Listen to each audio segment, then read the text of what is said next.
Hello दोस्तों, स्वागत है आपका अपने यूट्यूब चैनल एग्ज़ाम तरंग पे। तो जैसा कि आप सभी लोगों को ज्ञात होगा कि उत्तर प्रदेश राजस्व लेखपाल परीक्षा 2022 के ग्रामीण परिवेश के प्रैक्टिस सेट हम लोग चालू कर रहे हैं। तो उसी क्रम में आज हमारा यह 26 नंबर का प्रैक्टिस सेट है। इससे पहले के 25 वीडियो आप लोग चैनल की प्लेलिस्ट में जाकर देख सकते हैं। आप लोगों को बता दें कि ये 25 नंबर से लेकर जो 30 तक, यानी कि 5-6 प्रैक्टिस जो वीडियो होंगे प्रैक्टिस सेट के, उसमें हम उत्तर प्रदेश राजस्व लेखपाल या जो इसके यूपी ट्रिपल एस सी जो संस्था करा रही है पेपर, उसके पहले पूछे हुए प्रश्न, चाहे वह कंप्यूटर ऑपरेटर की परीक्षा हो, चाहे जूनियर असिस्टेंट, चाहे लोअर के पेपर हो, या राज्य मंडी परिषद के पेपर हों, या कृषि प्रावधिक भर्ती परीक्षा के पेपर हों, इनमें जो हमारे लेखपाल में जो ग्रामीण परिवेश में टॉपिक दिए हैं, नॉट नौ टॉपिक, तो उन्हीं टॉपिकों में से जो भी प्रश्न एग्रीकल्चर या भारतीय समाज या पंचायती राज या योजनाओं से संबंधित प्रीवियस ईयर में पूछे गए प्रश्न हैं, तो उन सभी प्रश्नों का संकलन करके हम लोग सॉल्व करेंगे। आप लोग कल का 25 नंबर का वीडियो प्रैक्टिस सेट आप लोग अवश्य देखना, उसमें आप लोगों को ज्ञात हो जाएगा। तो उसी क्रम में आज हमारा यह 26 नंबर का प्रैक्टिस सेट है, इसमें भी हम वही प्रीवियस ईयर के पेपर ले रहे हैं। तो चलिए शुरू करते हैं। आज का पहला प्रश्न है, भारतीय संविधान के अनुसार आर्टिकल 243 ब के अधीन गठित ग्रामीण क्षेत्रों के लिए स्व सरकार की संस्था कौन सी है? ग्राम सभा, ग्राम पंचायत, ग्राम सेवा, ग्रामीण सेवा। आप लोगों को अच्छी तरह पता होगा, तो ये होगा ग्राम पंचायत। पहले भी सॉल्व कराए जा चुके हैं। क्वेश्चन नंबर 2, उत्तर प्रदेश के तराई क्षेत्र में मुख्य रूप से उगाई जाने वाली सुगंधित चावल की किस्म का नाम बताइए। रोज मट्टा, सोना मंसूरी, काला नमक, तृप्ति। तो इसका सही उत्तर होगा काला नमक। यह एक सुगंधित चावल की किस्म है जो यूपी के तराई एरिया में उगाई जाती है और सिद्धार्थनगर में फेमस है इसके लिए। सिद्धार्थनगर एक बार जीआई टैग काला चावल। तो क्वेश्चन नंबर 3, कानपुर में स्थित कृषि प्रौद्योगिकी विश्वविद्यालय का नाम किस स्वतंत्रता सेनानी के नाम पर रखा गया है? महात्मा गांधी, चंद्रशेखर आज़ाद, लाल बहादुर शास्त्री, मंगल पांडे। तो इसका सही उत्तर होगा चंद्रशेखर आज़ाद। और चंद्रशेखर आज़ाद के नाम पर एक पक्षी विहार का नाम चेंज किया गया था। नवाबगंज पक्षी विहार का नाम बदलकर चंद्रशेखर आज़ाद पक्षी विहार किया गया था। यह किस जिले में है? उन्नाव जिले में है। क्वेश्चन नंबर 4, भारत के किस स्थान की चाय को सर्वप्रथम पंजीकृत जीआई टैग दिया गया था? केरल, असम, दार्जिलिंग, उत्तराखंड। तो इसका सही उत्तर होगा दार्जिलिंग। 2004 में इसको जीआई टैग मिला था। ये दार्जिलिंग कहाँ है? पश्चिम बंगाल में। क्वेश्चन नंबर 5, आम की हिमसागर किस्म किस राज्य से संबंधित है? गुजरात, महाराष्ट्र, पश्चिम बंगाल, उत्तर प्रदेश। तो ये हिमसागर किस्म जो आम की है यह संबंधित है पश्चिम बंगाल के। पश्चिम बंगाल और बांग्लादेश का जो राजशाही क्षेत्र है, बांग्लादेश का राजशाही क्षेत्र में यह सफलतापूर्वक मिलती है। और देख लेते हैं तो महाराष्ट्र में अल्फांसो आम और गुजरात में केसर, ये सब वैरायटी हैं। उत्तर प्रदेश में दशहरी, लखनऊ का मलिहाबादी क्षेत्र खासकर दशहरी के लिए जाना जाता है। क्वेश्चन नंबर 6, भारत के कुल सिंचाई का 45% और घरेलू पानी का कितना प्रतिशत भूजल रिजर्व से आता है? 60%, 40%, 20%, 80%। तो इसका सही उत्तर होगा 80%। सिंचाई का 45% और घरेलू पानी में जितना पानी उपयोग किया जाता है उसका 80% भूजल रिजर्व से निकाला जाता है। क्वेश्चन नंबर 7 है, उच्च पैदावार वाली बीज की किस्में सोनालिका एवं कल्याण सोना किस फसल से संबंधित हैं? अब देखिए, एक ही प्रश्न कितनी बार कितने टाइप से पूछा जा सकता है। ये सोनालिका और कल्याण सोना गेहूं की हैं, उच्च पैदावार वाली वैरायटी हैं। अच्छा, बुआई के समय इसका तापमान गेहूं का कितना होना चाहिए? तो ये 25 से 30 डिग्री सेंटीग्रेड होना चाहिए। बीमारी एक होती है, आप लोगों को बताया होगा, करनाल बंट। करनाल बंट गेहूं से संबंधित है। नॉरिन 10 क्या है? नॉरिन 10 ये गेहूं में बौनेपन का बीज है, नॉरिन 10।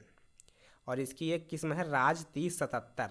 राज 3077 यह कम बुआई वाले, पानी वाले क्षेत्रों में अधिक लेट से बुआई के लिए ये फसल राज 3077 जानी जाती है। क्वेश्चन नंबर 8, राष्ट्रीय विकास परिषद कब गठित की गई थी? 26 जनवरी 1950, 6 अगस्त 1952, 26 नवंबर 1949, 15 अगस्त 1947। तो इसका सही उत्तर होगा 6 अगस्त 1952। यह योजना आयोग की तरह एक संस्था थी। और 26 जनवरी 1950 आप लोगों को पता होगा इस दिन संविधान लागू हुआ था। 26 नवंबर 1949 संविधान को अंगीकृत, अधिनियमित एवं आत्मार्पित किया गया था। और 15 अगस्त 1947 देश आज़ाद हुआ था। जो हमारे इस प्रश्न का उत्तर हो जाएगा 6 अगस्त 1952 को राष्ट्रीय विकास परिषद गठित की गई थी। क्वेश्चन नंबर 9, भारत में पहली बार आर्थिक जनगणना कब की गई थी? 1975, 77, 1980, 65। तो इसका सही उत्तर होगा 1977। आर्थिक जनगणना पहली बार की गई थी 1977 में। और 2019 की जो जनगणना थी, आर्थिक जनगणना, या किस नंबर की थी, या 7वें नंबर की जनगणना थी? वो एक पहली बार हुई थी 1977 में, दूसरी बार हुई थी 1980 में, तीसरी बार हुई थी 1990 में, और फिर हुई थी 1998 में, उसके बाद हुई थी 2005 में, और फिर हुई थी 2013 में, और 2019 में 7वीं आर्थिक जनगणना है। यह प्रश्न इस तरह से भी पूछा जा सकता है कि 2019 की आर्थिक जनगणना कौन से नंबर की थी? तो 7वें नंबर की थी।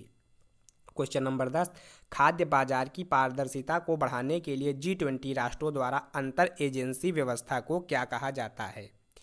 कृषि बाजार सूचना सेवा, कृषि व्यापारी सूचना सेवा, कृषि बाजार सूचना प्रणाली, प्रति व्यापारी, कृषि व्यापारी होगा यहाँ पर, प्रति व्यापारी नहीं। तो इसका सही उत्तर होगा सी, कृषि बाजार सूचना प्रणाली। इसकी स्थापना कब हुई थी? 2011 में हुई थी।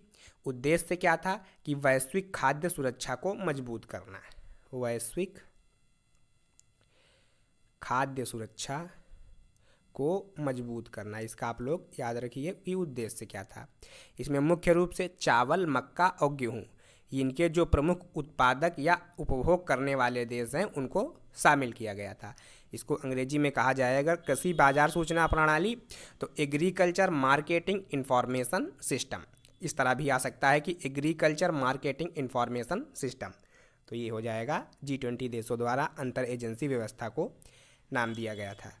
क्वेश्चन नंबर 11, किसकी कमी के कारण फल चिटकता है? तो ये होता है बोरान, लौह, पोटास, जिंक। सही उत्तर है बोरान। बोरान का एक प्रतीक कौन सा है? बी, और इसका परमाणु क्रमांक 5 होगा। क्वेश्चन नंबर 12, खट्टे फलों में कैंकर की बीमारी किसके कारण होती है? कैंकर की बीमारी, फफूंद, माइकोप्लाज्मा, बैक्टीरिया, वायरस। तो ये है बैक्टीरिया के कारण। कौन सा बैक्टीरिया है ये याद कर लीजिए आप लोग, शायद पूछा जा सकता है। जैथामोनास, जैथामोनास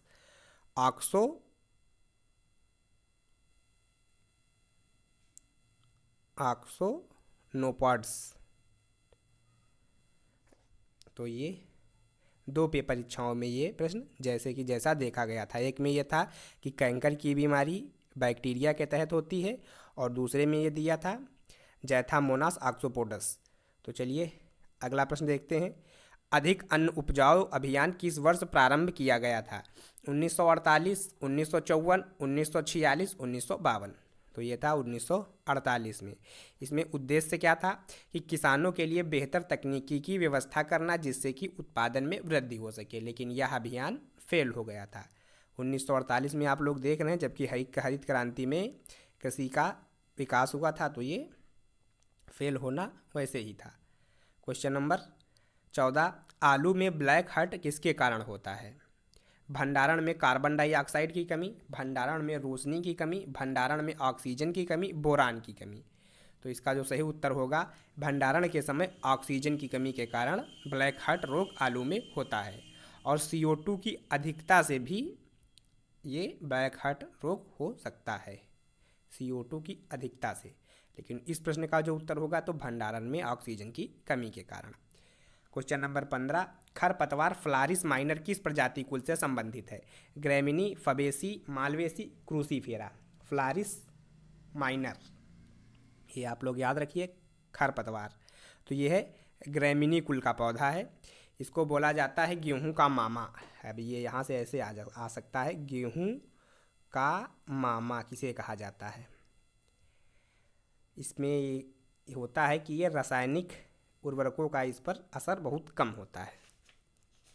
चलते हैं क्वेश्चन नंबर 16 पर। तंबाकू की प्रति हेक्टेयर बीज दर क्या है? तो प्रति हेक्टेयर या 3 से 5, 6 से 7, 1 से 2, 4 से 6। तो ये है 3 से 5 kg। अब देखते हैं कि तंबाकू देश का 85% तंबाकू है या 4 राज्यों द्वारा उत्पादित किया जाता है। पहला तो है आंध्र प्रदेश, ये टॉप पर है, कितने प्रतिशत? 36% उत्पादन करता है। उसके बाद कर्नाटक आता है, ये है 24%। उसके बाद गुजरात आता है, गुजरात में है आपका 13%। और उसके बाद बिहार में आता है आपका 4%, 4%। और इसी से तंबाकू से संबंधित है क्यूरिंग। यह क्या है? तंबाकू की पत्तियों को सुखाने की एक प्रक्रिया है। और इसकी अगर तंबाकू की प्रजाति देखें तो निकोटीन टुबैकम, निकोटीन इसमें सभी में लगा है, निकोटीन टुबैकम। एक है निकोटीन रस्टिका। और थर्ड नंबर पे जो आप लोग याद रख सकते हैं, ARR रवि, ये तंबाकू की किस्में हैं। क्वेश्चन नंबर 17, ऐसा उर्वरक जो 2 या 2 से अधिक प्राथमिक पोषक तत्वों की आपूर्ति करता है वह क्या कहलाता है? सरल उर्वरक, जैविक खाद, हरी खाद, मिश्रित उर्वरक। तो ये होगा मिश्रित उर्वरक। अब मिश्रित उर्वरक क्या होता है? उर्वरक क्या होते हैं देखो तो पहले, मृदा में जो बाहर से मिलाए जाने वाले रासायनिक पदार्थ होते हैं जो मृदा को उपजाऊ बनाते हैं, उर्वरक कहलाते हैं। और ये मिश्रित, इसमें देख लेते हैं NPK, यह एक मिश्रित उर्वरक है, नाइट्रोजन, फास्फेट, पोटास। तो चलते हैं क्वेश्चन नंबर 18, पुणे में कृषि मौसम विज्ञान विभाग की स्थापना किस वर्ष की गई थी? तो ये है 1932, 1930, 1905 और 1924। तो इसका सही उत्तर होगा 1932। ये पूछा गया था आपका स्टेनोग्राफर परीक्षा में, स्टेनोग्राफर परीक्षा 2017 में जो हुई थी उसमें यह प्रश्न पूछा गया था। तो ये संबंधित है कृषि मौसम विज्ञान विभाग से।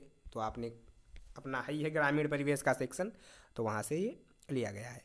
क्वेश्चन नंबर 19, पंचायती राज को पहली बार 2 अक्टूबर 1959 को किस जिले में, राजस्थान का कौन सा जिला था, वहाँ पर लागू किया गया था, पेश की गई थी? तो यह सीधा सा उत्तर इसका हो जाएगा नागौर जिला। गांव कौन सा था? बगदरी। ये सब क्वेश्चन आप लोगों को शुरुआती जो 10, 11, 12 से प्रैक्टिस सेट हैं उनमें खूब कायदे से अलग अलग प्रकार से कराए गए हैं, आप लोग देख सकते हैं जाके वहाँ पर। क्वेश्चन नंबर 20, कृषि के ग्रीन हाउस का एक तरीका जहां उन्नत ग्रीन हाउस प्रौद्योगिकी जैसे कि हाइड्रोपोनिक्स और एरोपोनिक्स का उपयोग करके शहरों में बहुमंजिला इमारतों के अंदर वाणिज्यिक रूप से व्यवहार फसलों की खेती की जाती है, तो वह क्या कहलाती है? यह प्रश्न पूछा गया था आप लोगों का, 2019 का पेपर था कृषि प्राविधिक भर्ती परीक्षा 2019, उसमें यह पूछा गया था, शिफ्ट फर्स्ट ही थी। तो इसका होगा लंबवत कृषि। तो आप लोग देखिए हाइड्रोपोनिक्स और एरोपोनिक्स क्या है। हाइड्रोपोनिक्स होती है कि बिना मिट्टी के बगैर खेती की एक तकनीक होती है जिससे मिट्टी के जो जितने पोषक तत्व होते हैं वो पानी में डालकर हम इसकी खेती करते हैं, पौधों को छतों में या आंगन में उगाते हैं। और जो एरोपोनिक्स है कि ये मिट्टी का उपयोग इसमें होता ही नहीं है, ये वायु, हवा और धुंध में जो भी पोषक तत्वों की ज़रूरत मिट्टी हुई होती है वहाँ पर हम देकर इसका एरोपोनिक्स खेती करते हैं। आप लोग इंटरनेट पे एक बार डाल के अवश्य चेक करिएगा, आपको बाकायदा इमेज के तहत इसके तमाम वीडियो मिल जाएंगे। क्वेश्चन नंबर 21, उत्तर प्रदेश में कृषि के लिए प्रयुक्त भूमि का प्रतिशत क्या है? ये भी कृषि प्राविधिक परीक्षा 2019 का प्रश्न है। तो इसका उत्तर होगा 68.7। अब इसको कई डाक किताबों में अलग अलग डाटा दिया गया है, आप लोग चेक कर लेना। वैसे उत्तर में विभाग के द्वारा जो प्रश्न माना गया था ये 68.7% है। क्वेश्चन नंबर 12, निम्नलिखित देशों में कौन सा दुनिया का सबसे बड़ा ट्रैक्टर बाजार है?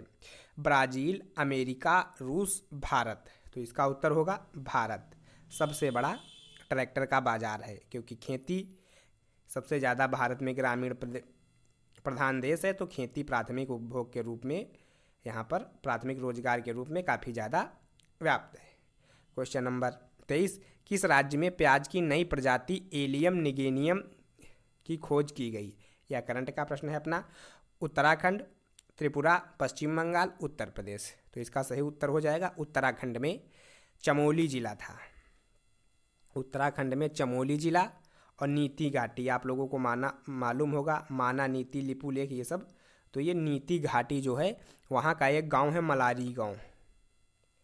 मलारी, जो कि ये उपस्थित है भारत और तिब्बत के बॉर्डर पर। तो वहाँ पर प्याज की एक नई प्रजाति एलियम निगेनियम की खोज की गई है। क्वेश्चन नंबर 24, उत्तर प्रदेश के मुख्यमंत्री योगी आदित्यनाथ ने किस शहर में निर्भया एक पहल की शुरुआत की है? तो इसका शुभारंभ कब हुआ था? 29 सितंबर 2021 को इसकी शुरुआत हुई थी। तो ये हुई थी लखनऊ से। अब यहाँ पर क्या था कि यूपी के हर जिले में 1,000 महिलाओं को उद्यमी बनाने का जो तीसरा चरण चालू किया गया था, उसमें ये पहल चलाई गई थी, निर्भया एक पहल। तो इसकी शुरुआत कहाँ से की गई थी? लखनऊ से। क्वेश्चन नंबर 25, निम्नलिखित किस पंचवर्षीय योजना में अर्थव्यवस्था का उदारीकरण, निजीकरण और वैश्वीकरण किया गया था? यानी बात कर रहा है या एलपीजी की। तो इसका उत्तर सही होगा 8वीं, 7वीं, 9वीं, 5वीं। तो ये होगा 8वीं पंचवर्षीय योजना। 8वीं पंचवर्षीय योजना कब से कब चली थी? 1992 से 1997 तक चली थी। और किस मॉडल पर आधारित थी? तो ये था जॉन डब्ल्यू मॉडल पर आधारित यह योजना थी। अब देख लेते हैं इससे जो 7वीं पंचवर्षीय योजना, यह कब से कब तक चली थी? 1985 से 90। और इसके तहत जो योजनाएं लागू की गई थी, तो एक थी इंदिरा आवास योजना, और दूसरी थी इंदिरा आवास, और दूसरी थी जवाहर रोजगार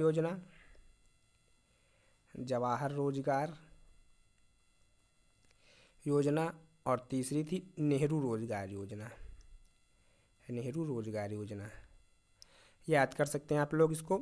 और 9वीं पंचवर्षीय योजना में देख लेते हैं कौन कौन सी थी। तो स्वर्ण जयंती स्वरोजगार शहरी योजना, और फिर दूसरी थी स्वर्ण जयंती ग्रामीण, और एक थी जवाहर ग्राम समृद्धि योजना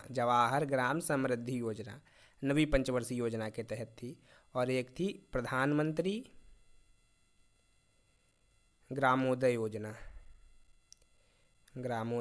ये 9वीं पंचवर्षीय के तहत स्वर्ण जयंती ग्राम स्वरोजगार योजना, शहरी ग्रामीण और जवाहर ग्राम समृद्धि योजना और प्रधानमंत्री ग्रामोदय योजना, यह 9वीं पंचवर्षीय योजना के तहत लागू की गई थी। तो चलिए आज के प्रश्नों को हम लोग यहीं पर समाप्त करते हैं। क्लास कैसी लगी अवश्य बताएं। आप लोग चैनल को सब्सक्राइब, शेयर और वीडियो को लाइक अवश्य करें। धन्यवाद।